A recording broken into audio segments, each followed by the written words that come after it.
All right, welcome everybody. So today we're going to be discussing the integrated rate law. So the integrated rate law is different from the differential rate law. And the reason it's different is that we use different kinds of data to figure out the integrated rate law. In an integrated rate law, we're going to be dealing with time versus concentration data. So for the differential rate law, we were looking at initial rates and initial concentrations. In this data, what we're given is time and how the concentration of our reactants and possibly our products changes over time. So we need to be able to use this data to determine the order of a reaction and write the integrated rate law and the differential rate law. So if we look at our data here, the data we're given for this reaction where A is our reactant and B is our product is given right here.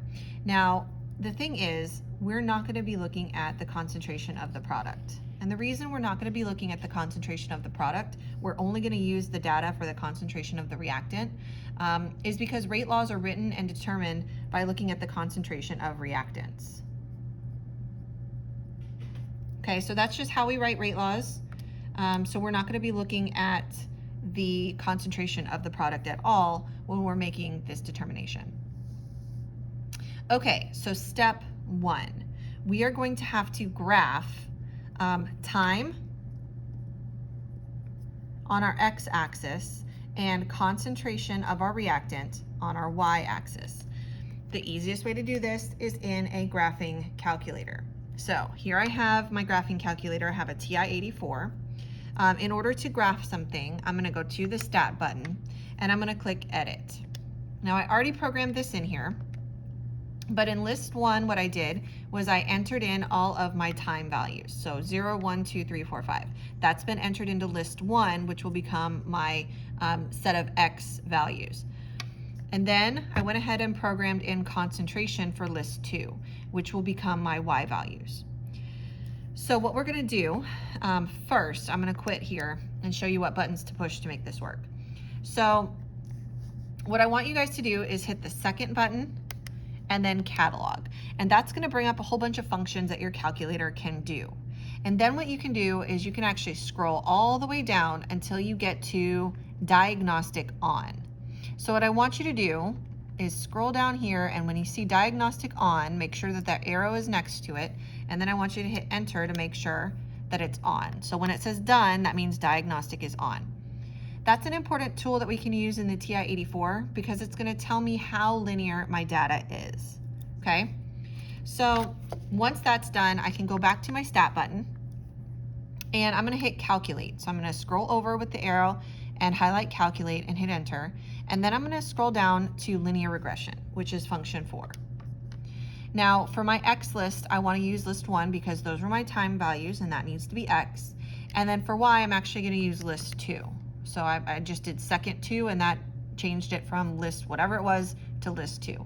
And then hit enter, enter, enter, calculate, and there we go. So right now what I have is the equation for a line, y equals ax plus b, where a would be the slope and b would be the y-intercept.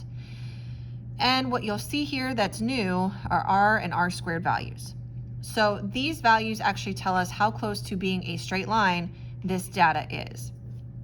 I'm going to write this down because that's pretty close to the number 1. And the way that an r squared value works is the closer it is to 1, the more linear your data is.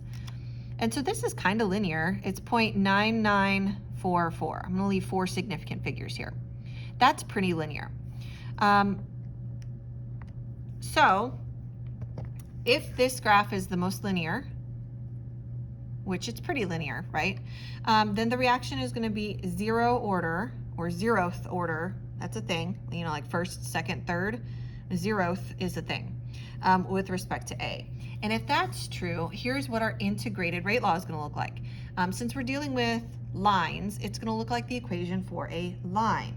And what we graphed for y, instead of y equals mx plus b, right? That's your normal equation for a line. Y in this case was our concentration of our reactant. The slope is actually our rate constant. Now, it's going to come in your calculator as a negative value, and so your rate constant, K is your rate constant, the same K we were using in those differential rate laws, okay? It's given as a negative value because the slope of this line is negative since the concentration is decreasing over time. It just has a negative slope, but your rate constant should always be a positive. And so just be aware that although this is a negative value in your equation, if somebody asked you what is the slope of the line, you would report it as a positive, okay? So the rate constant is actually the absolute value of the slope, okay? Okay, so your rate constant is the absolute value of the slope of the line, okay? Now x, we didn't actually graph x, we graphed time there. So time goes in as our x value. And then our y-intercept occurred where time was equal to 0, right? Where x is 0, you know, your y-intercepts the line at that point. And so that happened at 0.100. So my y-intercept is going to be my concentration at time equals 0. So my initial concentration, my concentration at time equals 0, and I indicate that with that little 0 there. And actually, we can check that. If I go back to my linear regression, the value for the slope for this line was negative 0.008. Oh, I'm sorry. That's not what we're looking at. The y-intercept, right, should be close to the initial concentration. And it was 0.098, which is pretty dang close to 0.100, right? So 0.098, pretty close to 0.100. That's why our y-intercept is pretty close to our initial concentration, okay? All right, so a couple of other things to consider, right? We need to have a half-life for our reactions. What is a half-life? So a half-life is where the concentration or the amount of something decreases by half. How long is it going to take for that to happen? How long is it going to take for half of our reactant to be converted to product? You might have heard of half-life before because it's often used when we're thinking about radioactive materials. So let's say we had something, I don't know, like a radioactive isotope of radium, okay? And let's say that the half-life of that radioactive isotope is approximately 1 year. So let's say that we started off with 10 grams of radium. After 1 year, if that's my half-life, then half of that would have decomposed and formed a different element, decomposed radioactively. And so what's going to be left is half of 10, it's going to be 5 grams.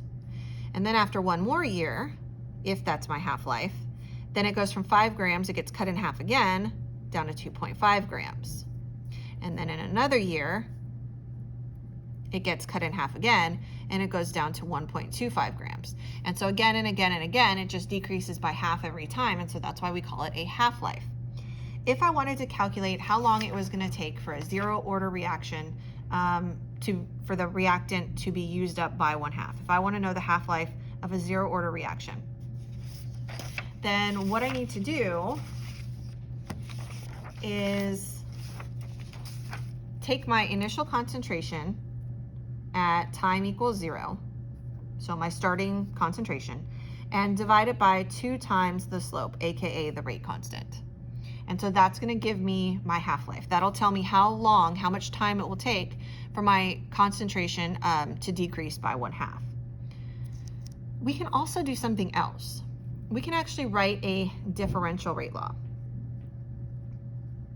Those were the rate laws we were writing whenever we were looking at initial rate data and initial concentrations. So the last data set that we were using, we were actually finding what's called the differential rate law. We actually have all of the data we need to do this after we have found the integrated rate law. Why? Well, we know that a differential rate law looks like this. It's rate equals K times the concentration held to some power. We know a lot of this now. Remember that K is your slope. And remember that the order, if this was our most linear data, if it's a zero order reaction, that is actually 0. So we actually have enough information that we can fill in our differential rate law. And remember that if the exponent is 0, if this is a zero order reaction, that becomes 1, and our rate is simply equal to the slope of this line. Now let's say that our data wasn't quite as linear as it should be. then we are going to continue graphing.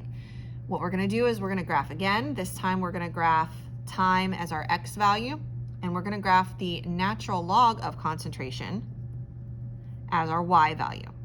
If this graph is more linear than the other, then the reaction is actually first order with respect to A. So how do we do that in the calculator? Okay, so the easy way to do it is to go back to hit stat and edit, so enter. And we already have time, so I'm gonna leave that alone. We have concentration. What I can do is I can go over to list 3 and highlight where it says list 3. And I can actually type in natural log, which is ln, and then second 2, list 2. And what that's gonna do is it is going to go ahead and take the natural log of all of the values in list 2 and program them for list 3. So how do we then analyze that data? We go to stat again, scroll over to calculate. 4 is linear regression, and I'm going to hit enter so that list 1 is my x again, but I'm going to change my y value from list 2 to now list 3 because I want to analyze my natural log data, not my concentration data. So then enter, enter, enter, enter, and here is the equation for this line. Now if I look at the r squared value for this one, it is 0.99985, which is about 0.9999. That's more linear. This is closer to 1, right? It's closer to the whole number 1. And so what this tells me is that even though it was pretty linear using concentration data, it is even more linear using natural log data. And since it's more linear using natural log data when I'm graphing, this is going to be a first order reaction, not a zero order reaction. So then what is our integrated rate law going to look like? Well, again, it's going to look like the equation for a line. It's going to look like y equals mx plus b. However, y was the natural log data of our concentration. And x was time. Again, if I look at this data, I can see that the slope here is a negative value. And so this is a negative rate constant. So K, if somebody asked me what the rate constant was for this reaction, it would be about 0.105. It would not be negative 0.105 because your rate constant should always be a positive value.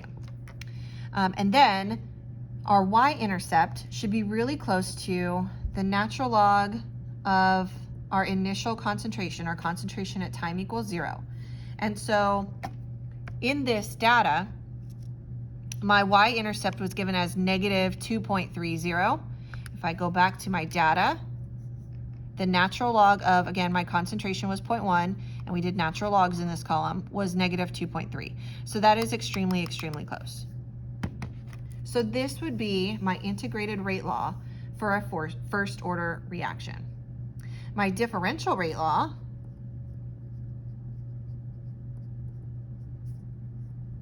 or just my regular old rate law would look like this. Rate is equal to my rate constant, which is the absolute value of the slope of this line, times the concentration of A held to the first power. So that would be my differential rate law. I now have from the integrated rate law K and the order, and so I can plug that in and actually write my differential rate law as well. So then I could also figure out my half-life. I could figure out how long it's going to take for the concentration of the reactant to decrease by 1/2. And what I would do, there's like a natural log of 2 in here somewhere. If you're really interested, it's in chapter 12. I think it's in chapter 12, section 2 of the Zoomdahl book, but it's 0.693 over the absolute value of my slope, aka my rate constant. That function right there would actually give me the time it takes for my concentration to be cut in half. Let's say though that neither one of these sets of data was linear. Let's say that it's not zero order, it's not first order. Then what we're going to do is graph again. We're going to graph time as x again, but we're actually going to graph the inverse of our concentration as y. So 1 over concentration as y. If this graph is linear, so if this gives me my most linear data, then it's actually a second order reaction. So the rate law is second order with respect to A. So then how do I do that in my calculator? Well, I already have time in here, so I'm gonna leave it alone again. I already have concentration in here, so I can actually scroll over to list 4 and highlight where it says list 4, and then do 1 divided by list 2. Remember, list 2 was our concentration, not list 3, that was the natural log, so don't mess with that anymore. We want to do the 1 over our concentration, so 1 over list 2. So if I do that, it's automatically going to do that math for me and populate that into list 4. So then I can hit stat, scroll over to calc, and hit number 4. Again, I'm going to change my Y list to list 4, so second 4. Once Y list is highlighted, I'm going to change that to list 4 so that I'm comparing the correct data. And then enter, enter, enter, and here's my data. So my R squared value for this is 0.9931, which is actually not as close to 1 as the R squared value was in the first order data. So since the natural log data gave us the most linear graph, it actually is a first order reaction. But let's just say, so that we understand how to do this, that this last set of data was the most linear. If this R squared value was the closest to 1, then that would indicate to me that this is a second order reaction. So then how would I write the integrated rate law for this second order reaction? Well, again, it's going to look like the equation for a line, y equals mx plus b, right? I have 1 over concentration. For the slope, I have my rate constant, x is time, and then my y-intercept is 1 over my initial concentration. And if I look back at my data for this, my y-intercept here was calculated as 9.76. And if I go back to my data and look at my data, the actual value for 1 over the concentration at time equals 0, my initial concentration was 10, so it's pretty close. Okay, so then we know that this wasn't really a second order reaction because this data didn't give me the most linear line, but let's say it had. How would I write the differential rate law? Or my just regular old rate law, right? So remember that it looks like this: rate equals K, which is your slope in this case, times the concentration of A, and since this data was the most linear, it's a second order reaction, so the exponent is 2. And then how would I figure out the half-life? How could I calculate the amount of time it takes for the concentration to decrease by half? It would actually be equal to 1 over our rate constant times the concentration of A at time equals 0, which looks kind of familiar, right? We were taking inverse data, so it's 1 over concentration times 1 over K. So there it is. So I hope that this helps you guys with your calculations and you guys understand a lot about integrated rate laws.